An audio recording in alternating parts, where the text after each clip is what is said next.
बूढ़े माता पिता का सम्मान।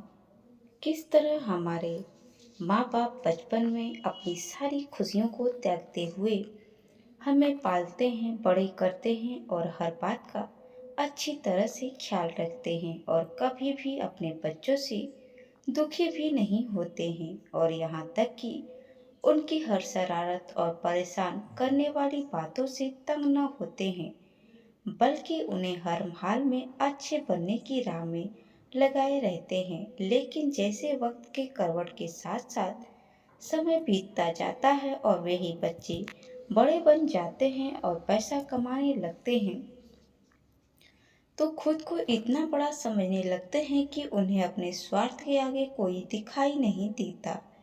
ऐसे में उनके वही माँ बाप बोझ भी लगने लगते हैं और बुढ़ापे में माँ बाप की सेवा करने और उन्हें खुश करने के बजाय उनमें ही दोष निकालने लगते हैं। ऐसे संतान होने ना होने के बराबर ही होते हैं, जो बुढ़ापे में अपने माँ बाप की सेवा नहीं कर सकते, दो वक्त समय निकाल कर उनके साथ कुछ पल नहीं बिता सकते हैं। ऐसे बच्चे माँ बाप के बुढ़ापे की लाठी बनने के बजाय उल्टा माँ बाप को बोझ समझने लगते हैं। तो चलिए, जिस प्रकार हमारे माँ बाप हमारे वजूद के कारण होते हैं, फिर वही माँ बाप इन बच्चों के लिए बोझ लगने लगते हैं। इसी सोच पर ये दिल को छू लेने वाली कहानी माँ बाप का सम्मान को पढ़ाते हैं, जिन्हें हम सभी बहुत बड़ी सीख ले सकते हैं। एक 80 वर्ष व्यक्ति अपने 45 वर्षीय उच्च शिक्षित बेटे के साथ अपने घर में सोफे पर बैठा था। अचानक उनकी खिड़की पर एक कौवा बैठ गया। पिता ने अपने बेटे से पूछा, यह क्या है? बेटे ने जवाब दिया, यह एक कौवा है। कुछ मिनटों के बाद पिता ने अपने बेटे से दूसरी बार पूछा, यह क्या है? बेटे ने कहा, पिता, मैंने अभी आपको बताया यह एक कौवा है। कहाँ है? थोड़ी देर बाद फिर बूढ़े पिता ने अपने बेटे से तीसरी बार पूछा, यह क्या है? इस समय बेटे के स्वर में कुछ जलन महसूस हुई। तब उसने अपने पिता को झुंझलाते हुए बोला, यह एक कौवा है, एक कौवा है। थोड़ी देर बाद पिता ने फिर से अपने बेटे से चौथी बार पूछा, यह क्या है? इस बार बेटा अपने पिता पर चिल्लाया, आप मुझसे बार बार एक ही सवाल क्यों पूछते रहते हैं, जबकि मैंने आपको कई बार बता चुका हूँ कि यह एक कौवा है। क्या आप इसे समझ नहीं पा रहे हैं? थोड़ी देर बाद पिता अपने कमरे में गए और एक पुरानी डायरी लेकर वापस आए, जिसे उन्होंने अपने बेटे के जन्म के बाद से बनाए रखा था। एक पेज खोलने पर उन्होंने अपने बेटे को उस पेज को पढ़ने के लिए कहा।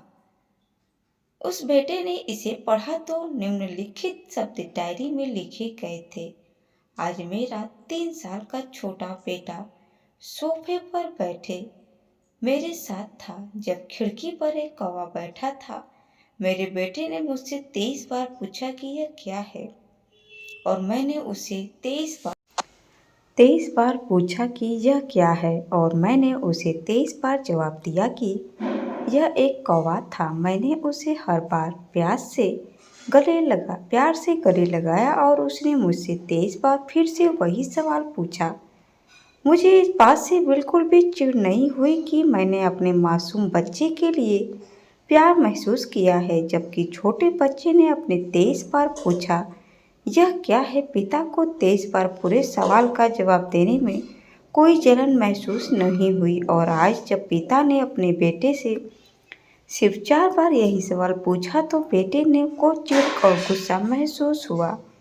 इसे पढ़कर उस बेटे को अपने किए गए व्यवहार का पता चल गया था, जिससे चलते वह मन ही मन बहुत शर्मिंदा हो रहा था।